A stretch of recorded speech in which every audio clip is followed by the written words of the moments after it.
Welcome back to another episode of Let's Face the Facts. I'm your host. I'm David Almeida. I'm an actor in Orlando, Florida, and every week I sit down with an actor or artist friend. We watch an episode of the classic sitcom, The Facts of Life. Then I hit record, we talk about the show, and lots of other stuff too. Before I even begin, I have to tell you, this news just broke. My phone has been blowing up.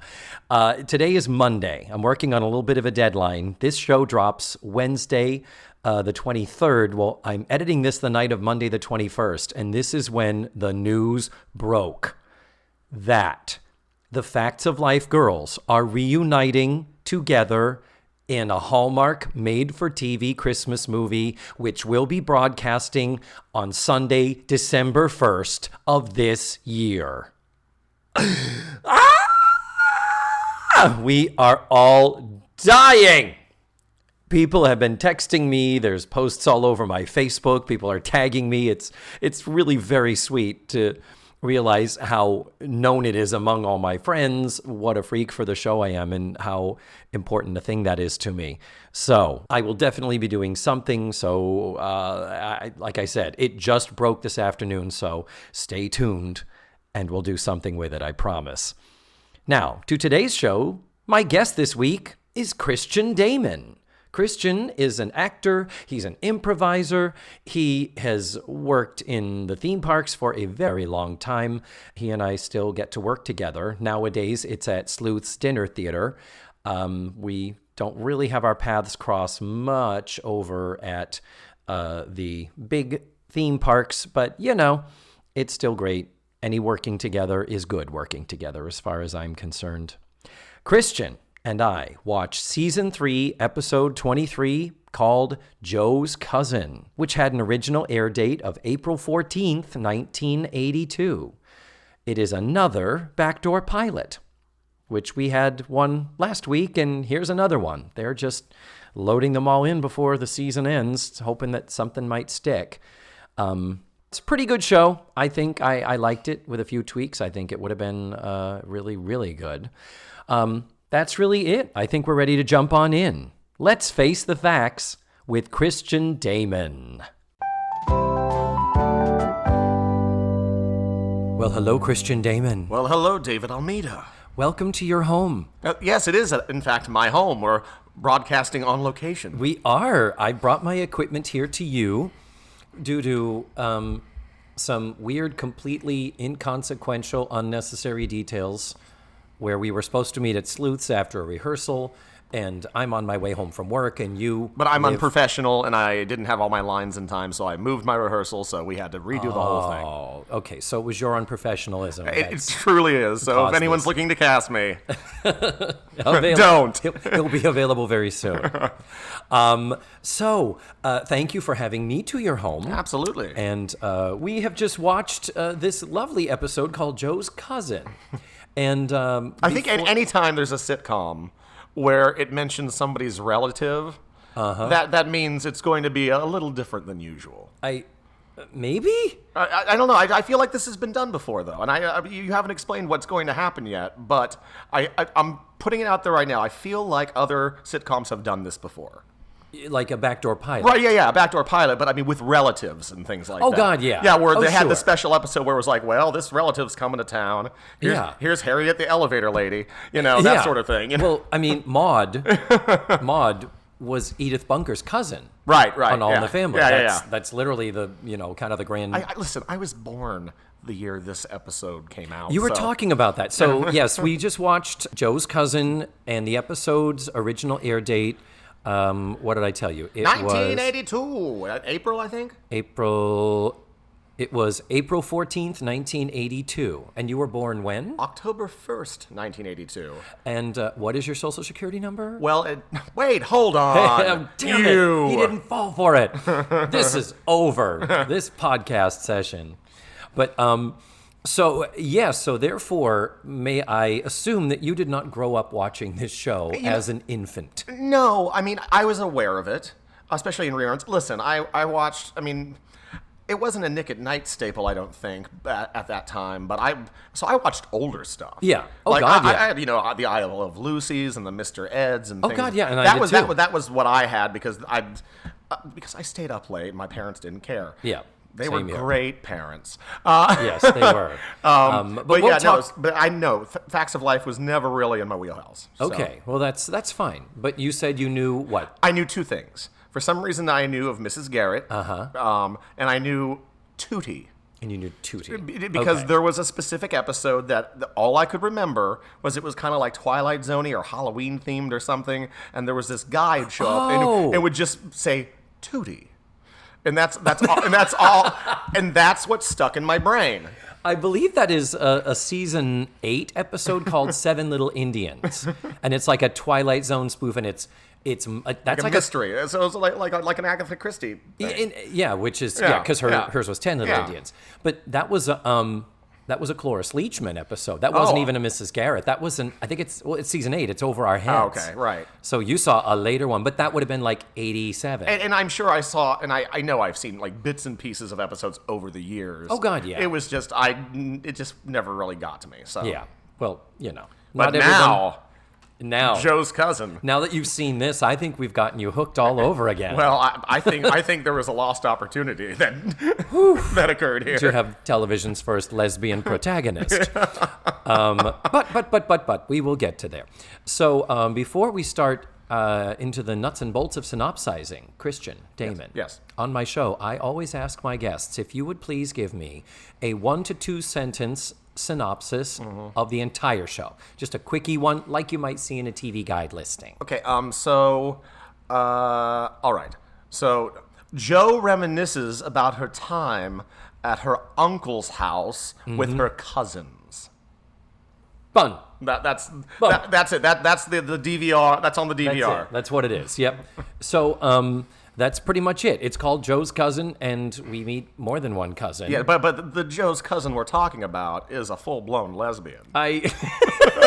A 14-year-old lesbian. I'm not sure I can agree with that. I don't know. I think she was overcompensating with that glorious dress she was wearing. Oh, we have so many fun things to discuss. So let's just get right the fuck to it. So we begin our episode in the parlor of the Facts of Life, and all the girls are sitting around. Blair is filing her nails. I don't even remember. And can you just give me just a quick? What's the deal? Are they in like a female like boarding school? Boarding school. Okay, so it's like Hogwarts without the fun. Yeah. So it's and Mrs. Garrett's like Maggie Smith without the talent. Facts of Life. Hogwarts without the fun. Yeah. That's the new catchphrase. Now, you're familiar with The Worst Witch, aren't you? Oh yeah. Anything can happen on Halloween. Well, there's that, and there's Teen Witch, which also, if you know anything about that. I'm not familiar with Teen Witch. Oh, but, well, then I'm going to show you a video after this is all said and done. Oh, very nice. Well, my friend Todd Michael, who is a listener of the show, he pointed out to me when he showed me The Worst Witch, he said, how did J.K. Rowling not have a huge lawsuit thrown on her by the Worst Witch people? Because the Worst Witch is literally female Harry Potter before Harry Potter. I'm fairly certain everybody involved with that is either dying or dead of embarrassment. So I know. But that's what really happened to Tim Curry. But oh, bless. But Charlotte Rae playing the twin roles and all that. Charlotte Rae, that's the connective tissue that I bring that up with. So we start in the parlor, and we learn that Joe is going to the train station, and she's all, hurry up, Mrs. Garrett, let's go. And not really anything of consequence here, a couple of jokes. And then Joe says, the best years of my life was spent at my Uncle Sal's gas station. Hard cut. Not even like a wavy doodaloo, doodaloo, doodaloo. No, just bam, smash cut to the gas station where she's not even at yet. No, she hasn't arrived yet. The whole new cast of this new show they're planning is there though. And we hit it hard because it starts with this Uncle Sal going, no, I'm not gonna put in a sandwich machine or whatever. And what is a sandwich machine? You mean a refrigerator? no, a vending machine. You've seen a vending like machine. a refrigerator, though. I mean, But no, it has little. You put in the money. Oh, you mean like the little doors? Like, yeah. Oh, okay. Yeah. Instead like of like an automat, but in machine like a little form. a sandwich machine. Yeah, I'm wondering what a sandwich machine is, but I sure do know what an automat is. I live in the 30s, but not the 80s. Yeah. So we very quickly know this episode of my show, we're going to have a lot of careers discussed of actors because we're introduced to so many new actors in here. And you'll never see again. Yes. Well, no, you do see some of them again.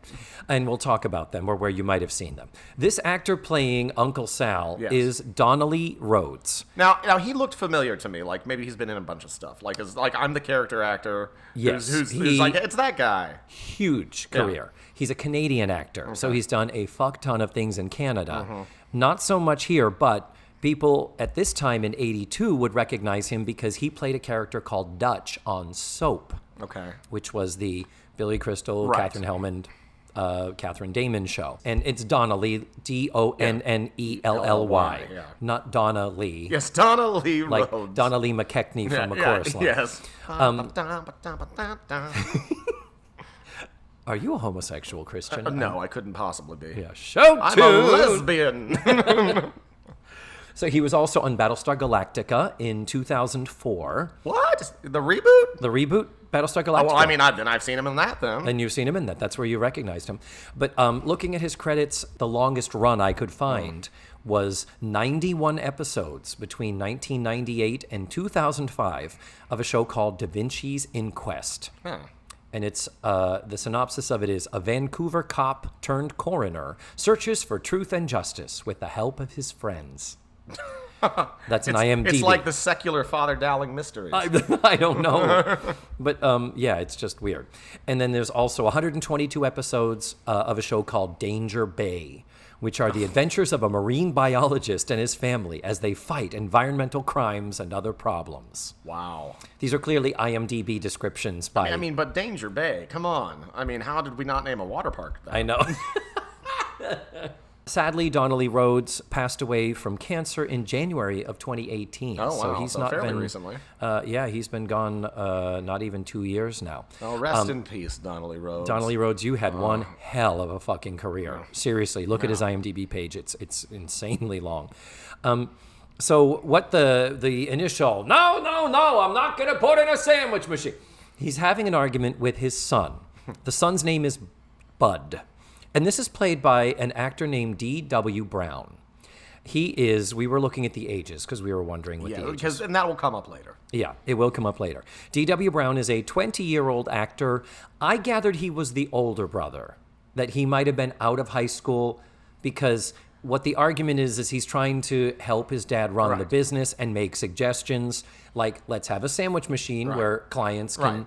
Yeah, he's the business-minded one, apparently. Yeah. And so we instantaneously set up this dynamic between the two of them. And it's, I think, a good thing. The idea of, okay, you got the dad who's run the business old school and the kid who wants to infuse the business with newer ideas. Well, you need that because this also follows sitcom trope number 1 and Disney animated movie trope number 1, Dead Mother. Dead Mother. Yep, that's right. We get into the Dead Mother very, very soon. So just so you know who D.W. Brown is, first of all, hot. Yes. Even with the feathered hair. Lot of fuckability in this episode. and his shirt's open literally the entire time. Yeah. He has the split down the like John Travolta split down to the sternum, showing off a little bit of chest hair, and lovely, by the way. He was in Fast Times at Ridgemont High. Oh. He had a very small role, interestingly, playing older than he is. He's 20 years old, and this is the same year. Fast Times at Ridgemont High was 82. He played a 26-year-old stereo salesman, and for those who remember Fast Times at Ridgemont High, Jennifer Jason Leigh sleeps with a guy in a baseball field dugout. And in the course of their sleeping together, he does say, "You're sure you're 19, right?" And she's like, yeah, totally 19. She's 15. Statutory rape. Yep. But he's not actually 26. The actor's 20, so that makes it okay in a weird, not okay way. Anyway, that's who D.W. Brown is, and that's where you might have seen him. I didn't see any other credits that are there. So while they're having this argument, they keep going back and forth to someone laying below the car in this auto station. And they keep reiterating, Terry, can you believe that he wants to do this? What do you mean? Terry, he has this opinion. But Terry, and I think the idea is It's an ambiguous name. It's like, oh, they must be talking to this guy. This third brother. Because this third person laying under a car, it has to be a man. And then Terry emerges from underneath the car, and it's a girl. Lesbian. No. Oh, but there's so many clues. But the plot of the show is in many ways her trying to shed the tomboy thing. Yeah, well, she's overcompensating. Yeah, there are no lesbians on television. There are tomboys. And there are no gay men on television, just men who wear ascots. Now, like Uncle Arthur. Exactly. Paul Lynde and Charles Nelson Reilly. And, he just made the Alec Baldwin glasses tongue movement, which Charles Nelson Reilly never did. I don't care. Damn it. I don't care. That bothered me so much, that actor's studio. Anyway, so we meet Terry Largo. Terry is the 14-year-old daughter, sister of Bud, and she basically emerges from under the car saying, hey, would you guys knock it off? It's my birthday, so no arguing, and so the next guy that yells is going to get a wrench to the back of the head. And she's tough as nails, that Terry Largo. So Terry Largo is played by, and the family is called Largo, by the way. That's the family name. So clearly Italian. If you don't get it from all the times they're talking and waving their hands and doing all of this, they're turning hard into that ethnic skid. Oh, absolutely. They know what this new show is going to be. So the actress is Megan Follows, and it is pronounced Megan. That was put explicitly in the IMDb page about her. Now, she is 14 years old. She's playing 14 years old. And she looks 14. Let's just go ahead and put that out there right now. Yeah. No, she does. She was actually born in March of 68, so she's my age. She's just a few months older than I am. Most people would know Megan Follows from starring in both of the miniseries Anne of Green Gables and Anne of Avonlea, which were huge in the 80s. She played the Gables. She played Anne. And Anne of Avonlea, by the way, filmed in Canada, 2 small roles played by pre-Kids in the Hall, Dave Foley and Bruce McCullough. Oh, wow. So they're very young. Like, you look at pictures of the original Kids in the Hall and you're like, God, they were so young. That's true, yeah. And it's like younger than I remember them being, but you're like, this is like, they're like barely 20.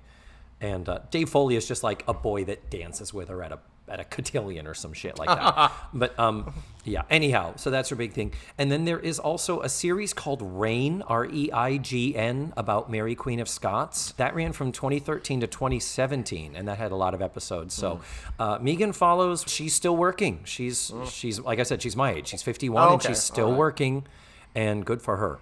So the deal is, this argument's going on, blah, blah, blah, and they do at this point in the exposition drop that the mother is dead. Gasp. Yeah, we have the mother is gone. And then we have yet another child come in here. The other son named Paul. I think they sometimes call him Paulie. Something. Well, why wouldn't they? It's Italian. They're Italian. Is there an Italian family that doesn't have a Sal and a Paulie? Paulie, yeah. And in this case, Paulie. This actor is John Mangatti. Clearly an Italian boy, actually playing Italian. He is, in fact, we were shocked to find out, he's playing the middle child. He's still in high school. There's talk of him cutting class or getting in trouble with the principal and having food fights. But isn't he the oldest of all of them? He's 27. It's like, fuck, dude. He looks great. I was like, well, hey, kudos to you. Yeah. He had previously been on The White Shadow, which was a TV series around 1980 about a white basketball coach. Because there weren't enough white people being represented on television. No. They You were need funny. more white people. Yes. And then we have his acting credits end around 2004. So I don't know. Because he died. No, it doesn't say he died. But anyhow, John Mangatti, where are you? I will interview you. But here's the thing. It's so weird to cast these two brothers because they both look alike. They both have dark feathered hair. Right. I think clearly Bud is the hotter brother. Right. Paulie is clearly the more He's getting in trouble. Right. I think they clearly try to make him kind of the dumber one. Yeah, he's a little more, a little dimmer, and he's not quite as hot as his brother, but still, I wouldn't say They no. wanted to make sure they all looked like they were family members because even they all look the same. Yeah, they do. Even the girl looks the same as the They do kind of other look two. like a family. Yeah. And the fact that for this show to work, they specifically had to only have one girl in it. Yeah, but the thing is, even, change the hair or something. Right, To me, yeah. I think that would have been a problem, or there would have been an adjustment made later. Thank God the next boy we meet is blonde. Yes. The blonde Italian boy. Yeah. But John Mangotti, he's clearly the one who is the troublemaker or always in trouble. And it says he's late for showing up. He doesn't get good grades. He has a basketball with him. He's clearly all play, no work. But we will also say, though, that even though the hotter older brother, Bud is clearly smarter, and he's the business-minded one, he's also fucking every girl in town. Oh, yeah. Yeah, like it's pretty obvious that like they make it very clear that he's just screwing girls left and right. Yeah, they do get into that about the older brother. Yeah. Yeah. And well, he should. Yeah. But the one who is getting in trouble in high school, but who knows? Yeah. Well, you get the sense that he and Tony, his friend whom we're about to meet, that the two of them do okay. Like they kind of play off each other and stuff. So you kind of get the sense that all the boys is fucking. Yeah. Well, I mean, they could be in a video together. I'm just saying. I'd pay money for that. The other thing I want to say about Bud and Paulie, they are both hot, definitely fuckable, but they are so that 1982 super thin. They are both so like probably the quintessential is John Travolta in Saturday Night Fever. Right. For how skinny these guys are. But their high-waisted pants come all the way up over the top of their hips. So they even Bud's uniform. He's wearing one of those filling station onesies. Right. Like he's a mechanic. Yeah. So he has a mechanic onesie on. It is tailored to him. It is. I mean, when have you ever seen that before? A tailored onesie. It's like painted on him to show off his body. And I'm like, Jesus. It is crazy. So then finally, Joe shows up. It's like, oh yeah, we were watching The Facts of Life, weren't we? Yeah. So everyone else gets the rest of the week off. Yep. And no, I'm sorry. This is in front of a live studio audience, isn't it? Yes, it is. So they get the day off. They do. They didn't have to go to the full table read. Yeah, But they still did have to do hair and makeup for that opening scene. Yes. Which, oh, by the way, I forgot to mention, in that opening scene in the parlor, it is so short. Tootie doesn't have a line. Blair doesn't have a line either. Blair is just filing her nails. And after that hard cut, we never see them or the parlor again. But in the end credits, there is a scene where it looks like the girls are kind of clumping around Joe and pushing her out and patting her on the head and seeing her off. Okay, so this is the point where we ask all of our listeners to petition Sony to release a deluxe Blu-ray set with deleted scenes. So we can know what they all said in that missing scene. We have to know. This is the important shit. So with all the, hey, hi, how you doings, and Joe arriving, we are told the family connection here, which is where Sal says to Joe, you've got that Polnicek smile, just like their mother. May she rest in peace. So it's like, oh, okay. So their mother was a Polnicek. So we assume she is the sister of Joe's dad, because the sister of Joe's mother would have a different last name. Right. So she's the sister of Joe's dad. Joe's dad played by Alex Rocco from the Godfather movies. Right. And she's dead. So this whole, hey, what are you doing? How come you're talking to Paulie like that? This is actually a half Polish, half Italian family. Of course. Interesting, just pointing it out. What we're talking about is Joe has arrived because of they're having a birthday dinner for Terry. Because, when you're turning, is she turning 14 or is she turning 15? I think 14. I think it is her birthday. Okay, so she is 14. This is literally her 14th birthday. Because when you're 14 years old, what sounds more fun than a home-cooked dinner in your own house around a table with your family? Yeah. And that's it. And then retiring to watch television on a single couch with 5 people. They were going to go bowling too, Christian. Oh, You're being very unkind. They forgot about it. But yeah, we'll get to that too. So then the thing is, at this point, Bud alludes to, is that really what you want to do for your birthday? And she's like, yeah. And I feel like he doesn't even ask her. Bud somehow declares that Terry should maybe be socializing with someone other than her family. Like what you were saying. Right. It's like, who really wants to spend their birthday with their family? She should be socializing with other kids. Eating dinner with family, that's a Thursday night. That's not, it's your birthday. Exactly. There's at least go to a restaurant, for fuck's sake. Come on. Yeah, at the bowling alley. Yeah. You can have cheese fries. And they're having a special meal. Okay, this is where we kind of hit upon what's about to happen is shouldn't she be socializing with people her age? Shouldn't she? Is this really what a 14-year-old girl wants?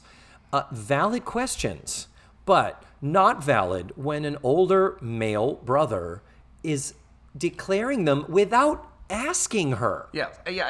He's like, okay, well, what's especially weird about this is he's like trying to put her out there. It's like, okay, you need to go be deflowered. But then the moment that the moment that she decides to do something about it, he like 180s it. Yeah, later. Later in the episode. But with this, him at least talking about her doing, I mean, like I said, valid, but the writing one, and this show was written by Linda Marsh and Margie Peters, 2 women. Why they wouldn't have had him, I mean, the tweak is so easy to say, Terry, are you sure you really want this? And have her say, what do you mean? Well, maybe you want to don't you want to maybe get together with your friends instead? I mean, it's like include her in this declaration as to what she wants and what she should want. It's like, fuck you. But this is just the beginning of a long line of misogyny and sexism in this episode. And written by 2 women. Drive me crazy. So the dad says, what do you mean? And he's like, well, she should be starting dating. And the dad says, funny moment, he says, yeah, absolutely. She should be dating when the time is right. It's just not right yet. And he leaves. So we've got the typical protective dad thing. So then in comes Tony. Now, Terry is bent over under the hood of a car. Tony walks in and smacks her on the ass and says, hey, you're not going to believe it. Last night I made out like a bandit.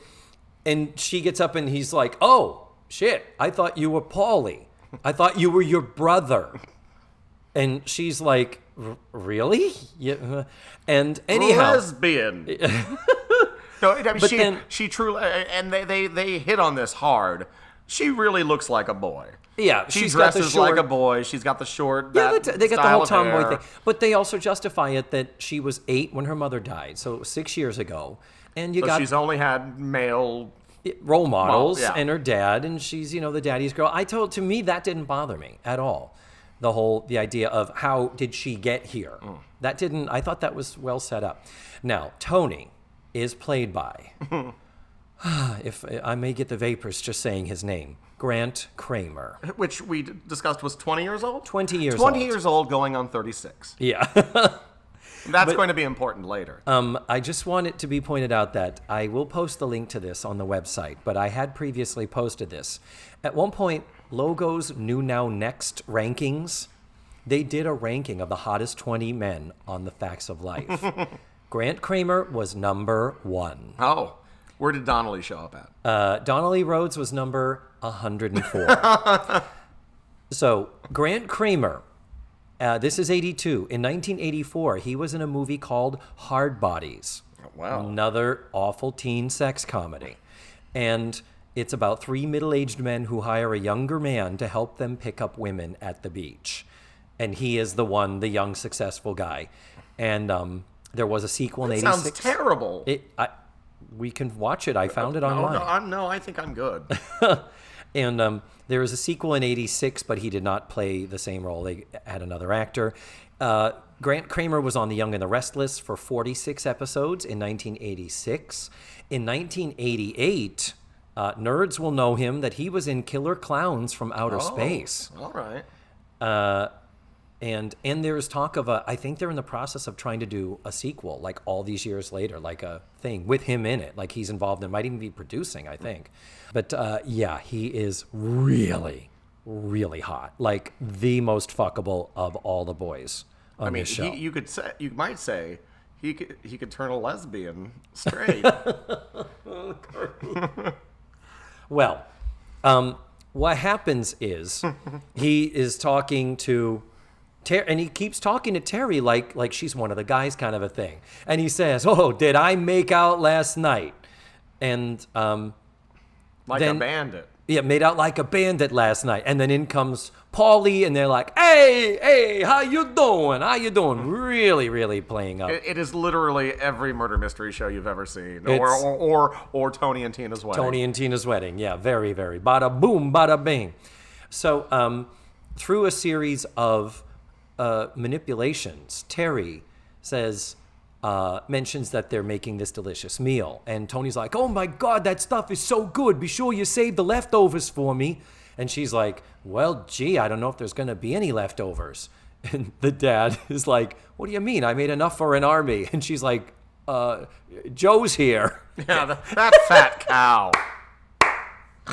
Funny. And Joe's reaction was awesome. But she's like, but it's for family. You know, birthday dinners are just for family. And they're like, "What do you mean family?" And Paulie says, "Tony's my best friend." Yeah, this is all subterfuge on Terry's part. Yeah, and the dad is like, "Yeah, I mean, he's practically family. He's coming to the dinner tonight. I don't care what anyone says." And Terry's like, "Well, okay." And she gives Joe a look, and Joe gives her a look, and Joe's like, "You shrewd little bitch." So there it is. So now it is clear Terry has got a crush on Tony. Oh, and does she? Because Tony and Terry's wedding. This was the inspiration for the improvised theatrical event. Tony and Terry's wedding. Tony and Terry's wedding. Then we go up to the bedroom. Oh yeah. Oh, this is the confab between Joe and Terry. Yes. So Terry is standing in front of a mirror holding up a dress. And let me tell you. Christian, would you please describe this dress? It is the most beautiful dress you have ever seen in your life. Was it Christian Dior or was it Diane von Furstenberg? Well, let me just put it this way. Anna Wintour would stand up and applaud. If it was like an ironic runway show. Oh my God. This thing looks like, I don't know what it was made out of.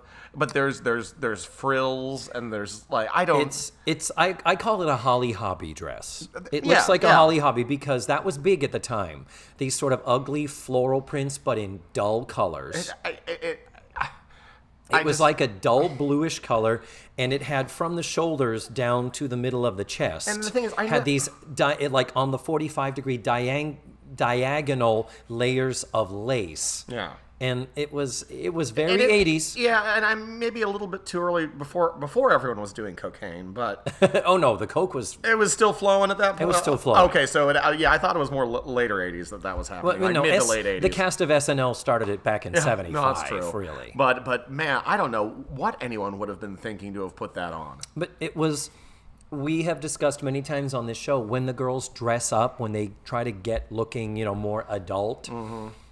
All of the dress-up clothes from the 80s were so insanely matronly and unflattering. Well, that's the thing. It's like, if a 75-year-old woman was wearing this, yeah, you'd go, okay, yeah, that woman was born in the 1910s. Yeah, I get it. It's a very grandma type of dress. I get it. But not a 14-year-old, and not the reaction she's getting from it. Oh, hell no.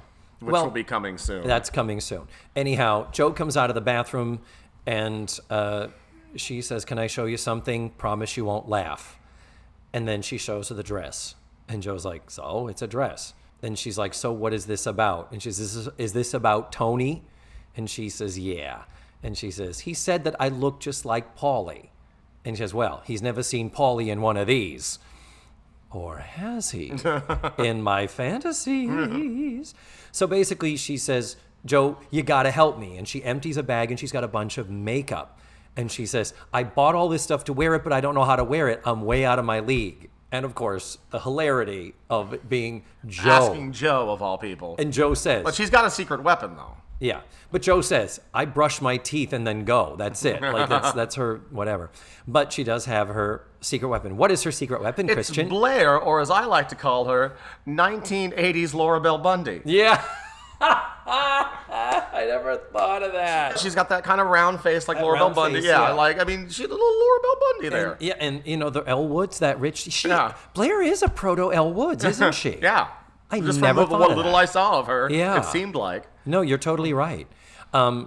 So she has Blair on the phone and asks her for makeup tips. It's just a chance to give a little bit of a touchstone to the facts of life. Blair asks what shape her face is, and she's like, and then Joe takes the phone away from her ear, turns to Terry and says, "Are you sure you want to do this? Are they ready to see you coming down the stairs looking like a girl?" I mean, this is seriously, this is being taken so seriously, like Yeah. she's going through like a transition. Yeah, Like, exactly. This is like the proto. Yeah, Yeah. Terry could have been a 14-year-old boy Yeah. saying, I want to be my true yes, self and I'm going to walk down the stairs as a girl. as a girl for the first time Yeah. and let them see who I, identify as. Yeah, no, you're right. They're Yeah. treating it like it's that big a fucking deal. And so she says, are you sure that they're ready for this, the family? And Terry says, well, ready or not, here I come. Cue like Claptrap. Acceptance and applause. But still a slightly too long pause beforehand. And it's just like, They're waiting for the one person to start it. Yeah, no, but it's the clap track. It's Mm-hmm. It's not. It was not the studio. That was the clap track that we've discussed many, many times. And it's very identifiable because the beginning of it is a little clumsy. Oh. Yeah. So they were yes. like that. So they probably recorded it once, and they were like, "That's good enough." Right? Yeah. Yeah. And I realized it's actually a carryover from different Strokes. Oh, so it's the same one. They just keep bringing in the same Yeah, audience. hey, spin-off. Well, it's Every just a sh- every spin-off. show. So use the same shit, yeah. So we are now at the commercial. Christian Damon. When we go to commercial on my show, I like to do a little James Lipton and get to know my guests. So please, would you tell me, where were you born? I was born in Tampa, Florida. I'm so sorry. Yes, I know, but I mean, Tampa, It wasn't Florida, your fault. Home to Home of the Buccaneers, the fighting Buccaneers. The fighting I think- Busch Gardens. The Fighting Bushes, is that it? It's like there are a few famous people came from there. Oh, yeah. So were you also raised in Tampa? Oh yes, I did. I moved out here when I was 18. So, Uh-huh. so God, 18 years ago. 18 years ago. That's right. no, That's so- true. Are you comfortable sharing the story of your parentage? I have no idea who my father is. Uh-huh. I broached the subject once. Yeah. And I was told it could have been one of 3 different people. So I am in a Mamma Mia situation. I have a dream. And then I find this out. there new information? I noodle this on my own.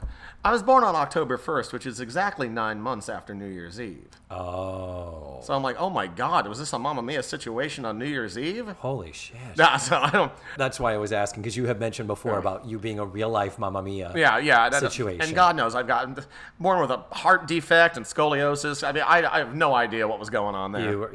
It's... It's a miracle I'm still alive. and don't have an iron lung. And Yeah, exactly. Club I have foot. literally titanium rods going down my spine. I had surgery when I was a baby for my heart, and now I'm clinging to life. Wow.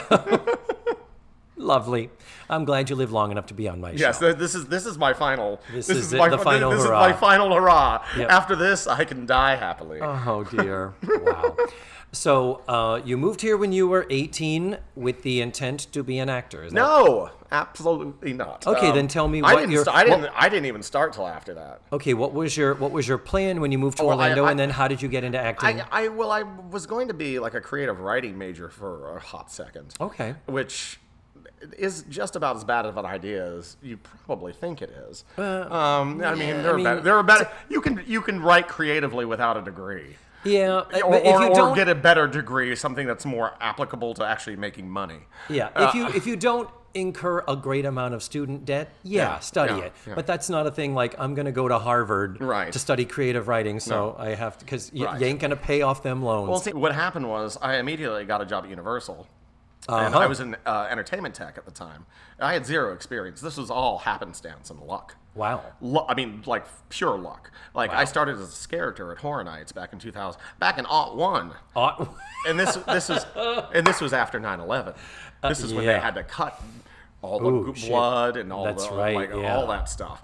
But the people I met, though, kind of pointed me in certain directions, like SAC. SAC Comedy Lab, mentioned many times before on this show. So improv training. Yeah, that's huge. Honestly, can't go anywhere better in this part of the country. Nope. True. Very true. For the training there, or as someone called it, a trade school. I forget who it was. And really, I mean, even if you're not planning on being an improviser per se, it's going to help you regardless. Yes. God, yes. 1,000%. Yeah. But so I started that, and then around that time, I also transferred to Valencia. I was like, to take theater. Get my A in theater. Okay. And so I started doing that, and that's where we met, actually. Was when you were going to Valencia. Yeah. And, there was a production of a musical called Bat Boy, the musical. Yes. So when I auditioned for it, and I got the role of the sheriff, and you were this student, this child... that was playing. What was it Bud? Bud, I think. You played Bud. Bud. I did, and also giant bald giraffe stilt. Yeah. Oh, that's right. In the children's orgy scene, animal orgy, and that was 2004. We have known each other 15 Jesus years. Christ. It's going to be 60. Isn't that? Yeah, that's weird. Holy.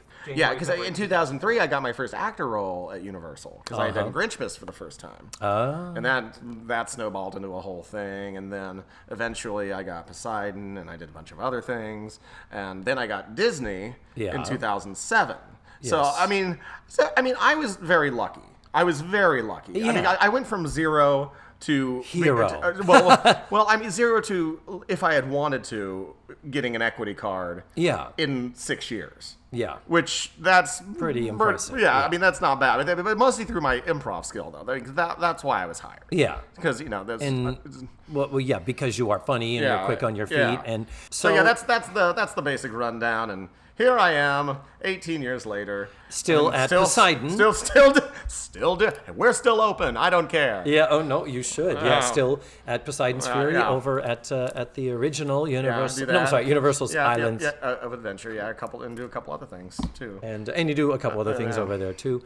You and I have always fantasized, and this may never ever happen, but we've always fantasized about doing a sketch show, like for Fringe or something, utilizing the talents that we have with our friends with Citizens of Hollywood. Yeah. You were associated with a show called Door Number 3. Yes, presents Skits and Giggles. Skits and Giggles. But I remember after the show going to you saying, it was really fun, and it was really funny. And I said, my favorite bits in the show, Christian, were this one. And you went, yep, I wrote that. And then this sketch, and then that sketch. You went, yep, wrote that.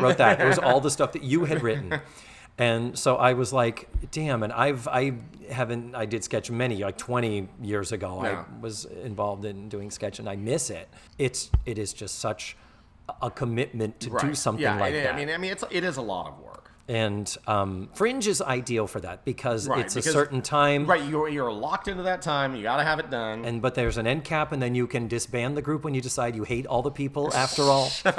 Now, you are a big SNL fan like I am. Mm-hmm. Huge. We always discuss it. I know if I'm watching SNL, I can text you, and you worship Kate McKinnon. Of course. Well, I mean, I think there are a few people who don't. I would say. If you don't, what's wrong with you? Yeah, agreed. Right. But you're really kind of one of. There's such a big Venn diagram crossover of the nerd culture and the acting community in Orlando, Megan Maroney being a good example of that. But you too, you are wearing a Captain America shirt I am. because you are a huge Marvel MCU fan. Mm-hmm. And you are also a Harry Potter freak. Yeah. And you are also a Star Wars nerd. No, not really. Not Star Wars? I mean, says I with the droid on the frickin' they got the $150 droid on the on your wall. But but I'm not a big fan. I go see them. Yeah. I am not a crazy fan. Yeah. I enjoy them. Yeah. Yeah. What other nerdy stuff are you into that I'm forgetting? Star Trek. Star Trek. Yes. Oh, okay. Yeah, Star Trek. You're thinking Star Trek. That's what clearly, because I know you so well. Yeah. But I mean, listen. It takes a fan to pay $10 a month for CBS All Access. Oh shit. To see the new Picard? Oh God! I think everyone creamed their pants at the same time when that last trailer came out. Oh my God! Freaking Jerry Ryan doesn't age. No. Oh God! Yeah. I haven't seen it, but I'm not a huge star. I enjoyed the reboots. Yeah. And I did like some but, of you have the to Next realize, Generation. With what's going on in Star Trek right now, the idea is that in the next 2 years or so, there will not be a time when Star Trek is not on the air on CBS All Access. Therefore, you will always have to keep your subscription going. Oh. So, like, Discovery will go into Picard, which will go into the Section 31 show, which will go into the animated show, which will go into... So there's all these shows are in the works right now. Jesus. Like, we're in various stages of production, so... Wow. Yeah, no, that's a huge resurgence right now because CBS has it all back in their home court now again, and they're taking advantage as well. They should. Definitely, so much of our conversations in the green room, whenever we were between our sets, was always talking about that. Or just YouTube videos of. Yep. And there is a term still to this day at the Citizens of Hollywood trailer. Boy. I keep it alive. It's "Allow me to Christian Damon you," which is when I mention, there was a funny sketch where this and this happened. Well, let me just pull it up and throw my phone in front of your face where you are now technically my prisoner, but I know you really want to watch it. And I don't mean that in a bad way. That's one of those like... Well, it's also like, I only tend to do that with really good stuff though, too. Yeah, agreed. Like, I'm actually curating these things. Yeah, exactly. That's what it is. It's like, I'm not just being like, hey, look at this puppy. Yeah, hey. Look at this. Look at this. Oh, the cat couldn't make it to the table. Oh dear. I'm very happy we were able to make this all work, and we were able to coordinate, and that I have you here, and we can be watching this show. But we have got a young girl struggling with her identity, whom we have to complete her story. Well, I mean, and what a story to be told. The greatest story ever told. Yeah, wow. So we come back from commercial now. We are now in the dining room, and they're preparing for the birthday dinner. The brothers fight. Tony shows up, still wearing his leather jacket. And I have to say, Tony's accent's a little bit more not right than the others. This was not filmed on the same day as the scene in the garage. well, no, I just think in general, that actor, it was like he was clearly hired because of his fuckability, not because of his dialect. So Tony shows up, Terry comes down in the dress, and... I mean, like, this is a debutante ball. Like, here she is. Yeah. And the thing is, honestly, Tony is really sweet. And he's like, wow. And he goes, look at you. And she's like, why? What's wrong with me? And he's like, nothing. You look really pretty. And he's being nice, and they've written it, and he has compliment, like, and he says later, what, are you talking? Terry's a real knockout tonight. Yeah. Helping to encourage her. Yes, but not to worry. That's going to swerve real soon. Yeah, that is. Because there is the question of what is Terry's plan. I'm 14, and I like this boy who's 17 that I know is fucking everything in sight. Yes. And, earlier he says, there's this really cute chick down at McDonald's that we got to go see tonight. And he's like, well, no, I can't. The birthday dinner, that's how that all comes about. That will come back. I just don't know. I don't know what if Terry thinks that they're going to date. But what would their dietitian say? I know. So how many calories are in semen? Oh, no. Well, I've done some research. The trouble is, we don't have Mrs. Garrett. I don't get you to do your everybody does their bad Mrs. Garrett. Oh, no. Along with me. I do my bad Mrs. Garrett. So if you're inspired. Well, we'll have to do this again with an actual episode. Yeah, I owe you. I certainly owe you. So the family is shocked, but they're nice. There's a shock there, but even Bud says, she looks really pretty. Yeah, come on down, kind of a thing. And so they sit down, and Joe says, would you switch seats? I want to sit next to Tony. And that's where Bud says, hey, a woman who knows what she wants and goes for it. Yeah. But Joe's doing it so that Tony can sit next to Terry. And then Terry said, wow, look at me. I'm so lucky I get to sit next to the gorgeous birthday girl. And Terry starts doing this adorable little, just high-pitched, squeaky girl laugh. Which apparently none of them have ever heard before. Yeah. This is the first time it's ever. Her awakening is beginning. Exactly. She is blossoming before them. You can hear her menstrual flow. This is Mina Suvari in American Beauty. And the flower petals, and Kevin Spacey is jacking off somewhere with Anthony Rapp. Oh, no! No, you didn't! He went there. Jeez. Hey, Anthony Rapp's the one who took him down. Hey, I'm telling you. Hey, and well, he should have. So they even result, and I've given shit to the middle-aged vaudevillian writers sometimes for when they go for the joke. And Tony actually says, the doctor says I got a week back. And they say, really? When did he tell you that? A week back. With Rosemary and Maury Amsterdam. Exactly. That is straight up. In the writer's room. That is straight up Alan Brady. Straight up. But, so... See, I know that. Yeah. I know the fucking Dick Van Dyke Show. Yeah. So then, so the family is picking up on this, on the fact that she's giggling at him. And so she serves him his food. She says, here, let me get you another meatball. And the dad's like, he's got enough meatballs. And you're like, does he mean testicles? I mean... The word ball was in it, so there's something sexual was being referenced. I guess so. So they say, we're going to go bowling later, as we're planned, right? And he says, yeah. And he says, hey, Terry, how would you like it if I took you to the bowling alley so you could... On the back seat of my motorcycle. Yeah, and they're all like, she can't do that. And she's like, who says I can't? And then one of them says, well, you can't do that while you're wearing a dress. Then I'll take it off. And the dad has a fucking conniption. Yes. When Sal recuperates from all the choking, he says... Joe, would you take Terry into the kitchen and do something for about 5 or 10 minutes? And so then Joe takes Terry out of the room, at which point all three of the Largo boys talking shit. They turn on Tony and they're like, what the hell are you trying to do? or we can see what I think they say. We can see what you're trying to do. And Tony's like, what the fuck are you talking about? And the dad says, you just said she was going to take her dress. He goes, she said she was going to take it.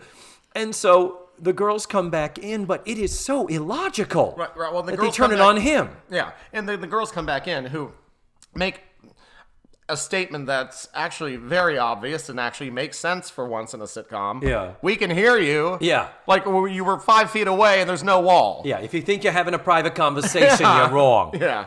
But again, there are writing tweaks that could have fixed this. Even if it was them going to him, what is going on here? And having Tony say, what do you mean what is going on? I don't know what you're talking about. And they're like, well, the way... you sitting next to her and her getting all giggly and stuff. And have him just say, she's just a kid. It's her birthday. I'm being nice to her. It just seems so weird that the guys turned so hard on Tony, this member of the family who was welcome to share the birthday dinner with them. But in turn, it makes the whole thing even more awkward for the viewer because Tony, while as we have discussed, the actor is 20, he looks older than that. He does. And I mean, like, he looks great. Yeah. But he could easily be late 20s and you wouldn't bat an eyelash. Yeah. And his best friend is a 27-year-old actor and they look the same age. Right. Yeah. And this, again, and the girl is 14 and looks 14. Yeah, exactly. So, yeah, there is this whole thing. Even at his actual age, still illegal. Yeah. Yeah, exactly. And, I wish her intent had been a little clearer. The idea that maybe in the scene with Joe, typically we do give notes to the writers on this show, so this is following under that umbrella. Yeah, so write them down. Get in your time machine and go fix this shit. There could have been a moment where Joe asks her what I'm asking. So what do you want out of this? Do you really think that he would date you? Isn't he a lot older than you? I thought he dated a lot of other girls. Like, at least laying out the reality of the situation. And then even if she said, I don't imagine he would ever want to date me, but I would just love for him to look at me not like a kid, and not like a little girl, and not like Paulie's sister. Yeah. Even if she just said that was what her goal was. Not a girl, not yet a woman. Britney Spears. So now that the cat's out of the bag and Terry knows that they're yelling at Tony and all that, that's where Joe smartly steps up and says, Tony, why don't you show me your motorcycle? Let's get the fuck out of here and let them sort through this shit. And they do. And so they're like, one of the brothers is like, you're acting weird and making eyes at Tony. And she says, so what? And he's like, next thing you're going to be inviting guys over for Harvey's Bristol Cream. Do you even know what that is? I have no fucking clue what that is. Harvey's Bristol Cream is a sherry. Oh, okay. So it's just come over for a glass of sherry. A nightcap. Exactly. And then we can fuck. But I think it's Bud that says, girls don't throw themselves at men. And she says, what are you talking about, Bud?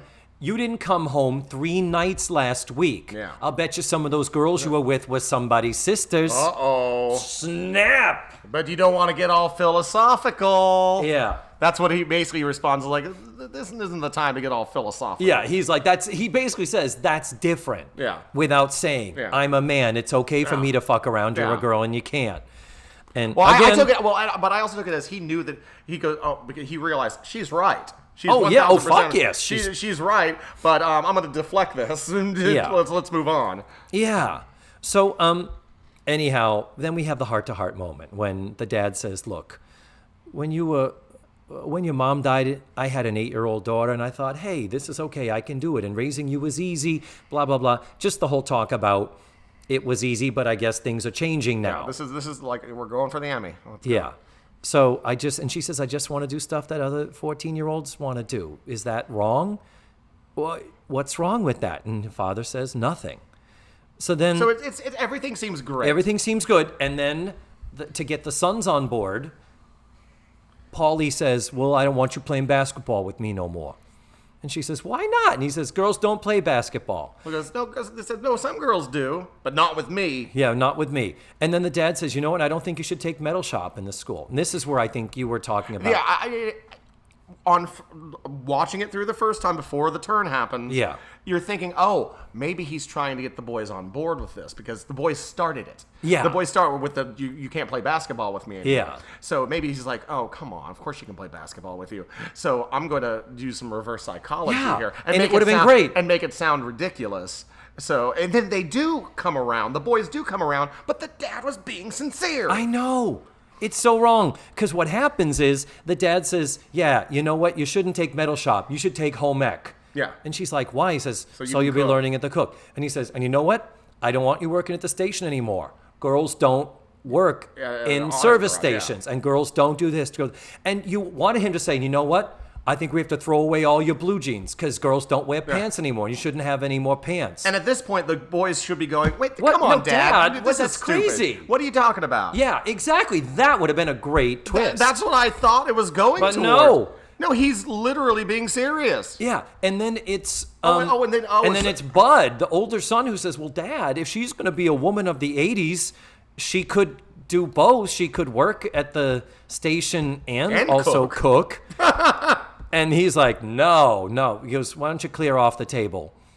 Happy birthday. Happy birthday. Go clear the table, and we're going to watch TV now. And they all sit down on the couch and start watching TV. All of them start watching TV on the world's tiniest couch. For all these people in this house. For 3 adult males. While the poor lesbian goes off to clear the table. Clear the table. And it's like, don't go and get Joe and Tony, who you know are outside, literally to give you your space. So it's like, Jesus. So we've canceled the bowling trip. We're going to watch TV. We've had 3 bites of pasta. And now the lesbian's on suicide watch. Yeah, what's happening? Joe does come back. And she goes over to Terry while Terry's clearing the table. But where'd Tony go, though? Well, no, she says. Okay. Yeah. And she asks, where's Tony? And Joe says, he said he had to go pick up something at McDonald's. Yep, fucking the McDonald's lady. Good callback, though. Yeah. That was good writing. Yeah. Terry says, I did everything wrong. And Joe says, you will be fine as long as you be yourself. Good message from Joe to bring from the Eastland School and from the Facts of Life chest of messages, I guess. And then Terry says, they're not making it easy for me. And Joe says, she basically says, you're stubborn like a goat. Something like or that. something like that. But she basically says, my money's on you. That you can, basically she's saying, you're strong and you can fight them and you can match them. So then Terry goes back over to the family and says, I'm just trying to be myself. It doesn't have to be such a big deal, does it? And then the phone rings. And the guys are all kind of waffling on answering the question, like, well, maybe, I guess we, yeah. And then Joe says, the phone call's for you. And she says, really? And Joe says, don't worry, he'll wait. And by he'll wait, he means he has to finish fucking the McDonald's. No. You see, I'm not sure that wasn't Tony. I think that was another boy. You think? No. Where would that even come from, though? Why would Tony, after what just happened, why would he call the house to talk to her after he just got yelled at for being accused of trying to fuck a 14-year-old? We have literally no evidence that there was any other boy in the picture, though. No, but I think the idea is, well, then the episode ends with Joe saying, don't worry, he'll wait. And Terry like, what? Gets up, goes over, and answers the phone. And as she gets on the phone, all the family... It pans past her, so you don't see anything else. Yeah, they all lean forward with Joe. Like the freaking big tongue coyote. Yeah. You know, like not like in a glaring lascivious way. But the idea was all of them were, I think, curious... them like, what is this? Yeah, I think who could it be? But there was also a very strong strain of, I guess this is what's happening. Yeah, this is happening I guess now. This is our life now. Boys are going to be calling. I'm going to give you the alternate if this show got picked up. If this got picked up to series, episode 2. We open in the kitchen. Yes. And full Cinderella outfit, scrubbing the floors. That's how I imagine it turns out. Okay. But on the upside, she's wearing a dress and she's grown her hair out. Oh.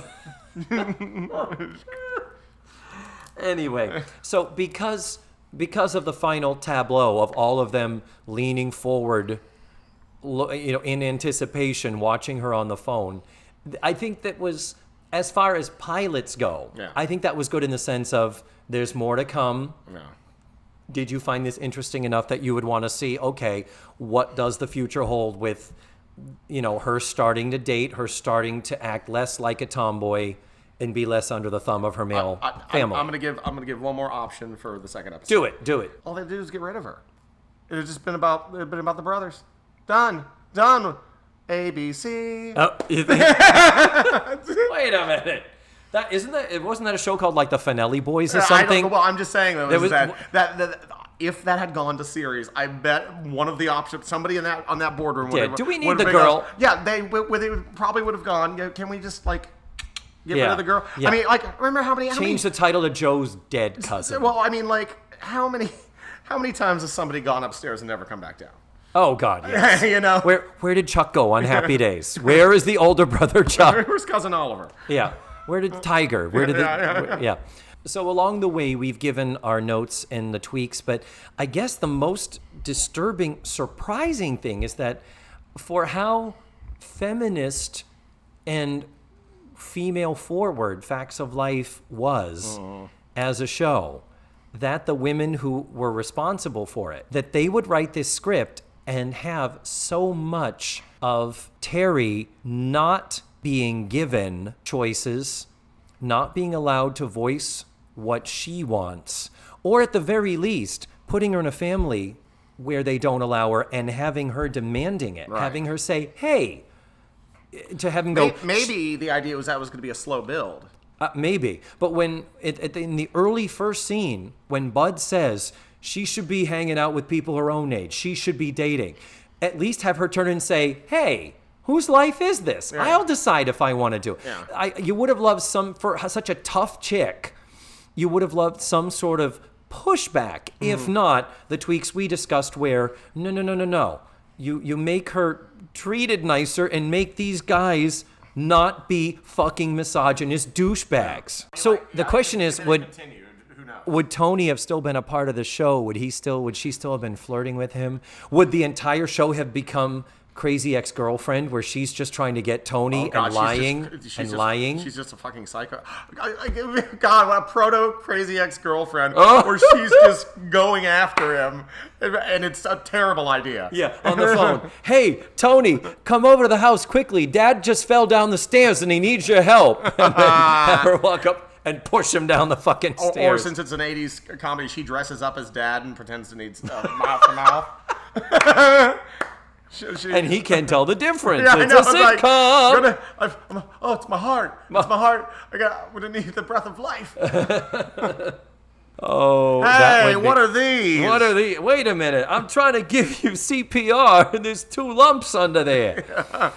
But that would have been very, very upsetting. It could have gone many, many ways. But I have seen worse episodes of established hit shows. Mm-hmm. For this one, considering pilots are so hard to write, for the fact of exposition and introduction, but still trying to make it seem like business as usual. And not only that, again, if it went to series, chances are lots of things would have changed. Yeah, it's very true. Or they would have said, make her a boy who wants to transition. Yeah. That would have been the daring show. But the thing is, if you look at the Backdoor pilot within different strokes, that was the facts of life that brought Mrs. Garrett to Eastland. It is awful. And that's the one that said, yes, awful. Let's try it. And then season 1, awful. It wasn't until season 2 did they... NBC's ratings were in the shitter. They had nothing So they had nothing else to go to. So we're at the end of our episode, Christian. I know, it's so sad. You gotta take the good and take the bad. And this was honestly, with the tweaks that we made, I don't think this was terrible. I definitely will have you back, and we will definitely watch a real show. Yeah, I want to watch a real one with a real Mrs. Garrett. Although part of me wants to watch that 2D episode, even though it's not Mrs. Garrett. The 7 Little Indians. Yeah, part of me wants to see that because it's in the back of my mind. Yeah. I don't really need a Mrs. I mean, a Cloris Leachman. Come on. I'm a diehard Mrs. Garrett-ist. You know, when the Golden Girls decide to open a hotel. Because we gotta keep it going. We gotta keep this cash cow moving. And Mitchell Hurwitz and Paul Haggis. Wait, Mitch Hurwitz is part of that? I believe he was one of the writers, wasn't he? Jeez, I don't know. Golden Palace. Yeah, Paul Haggis was one of the writers in the later seasons of this. And they're awful. But I'm not a huge Haggis fan.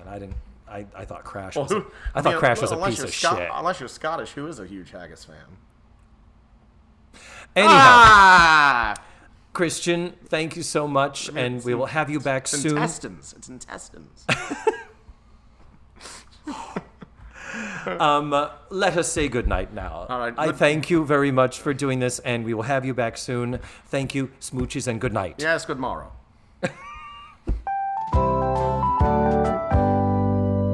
And there you have it. That was Christian Damon. My friends are all really funny, and they all make me laugh, and that is a good thing. One little follow-up is I talked about what the show would be if they had killed off Terry's character, and it was just about the father and the sons in the auto body shop. And I said, was it the Finelli Boys? And the Finelli Boys is not the show I was thinking it is. I can't think of what the show is. It's somewhere in the back of my brain. If any of you can think of it, please leave me a comment or a note on Facebook or something, because I'm drawing a blank and I am on a deadline, as I said. So I need to get this posted, and I may not have time to do the full research to figure out what the show is. Anyway, just follow up to what I said earlier about the Christmas movie happening with all of the Facts of Life girls. According to EntertainmentWeekly.com, the movie is called You Light Up My Christmas, and it's going to be broadcast on Sunday, December 1st. I assume it's a nighttime thing. It doesn't say specifically, but check your local listings for specific show broadcast times. And it does have publicity pictures of Lisa Whelchel, Kim Fields, and Mindy Cohn. Nancy McKeon is not in the picture, but it does say that she is involved. So she may have a cameo or make a short appearance in it or something. But the star of the movie is Kim Fields, and it looks like Kim Fields also executive produced the movie. So, woohoo, good for her. I am so excited. I think Christmas came a little bit early for all of us. So please tune in and then stay tuned to this show to see what happens. So next week, I'm going to be watching Season 3, Episode 24. That is the season finale of Season 3, and it's called Read No Evil. Going to have another special guest. And folks, do you realize my show is 1 year old already? When that show drops, it will be after Halloween, and this show premiered Halloween of last year. I am already a year into this. That's a quarter of the way through the entire series. That is mind-blowing. It's just flown by for me, and I can't wait to let you see what other stuff I've got in store and some other special treats that are coming down the road. But for now, I will just leave you with that little teaser there, and I will say thank you, as always, for listening to the show. I really greatly appreciate it. And remember, the facts of life are all about you.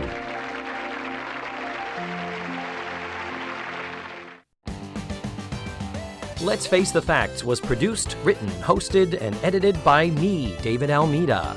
My theme song was beautifully arranged and recorded by Ned Wilkinson.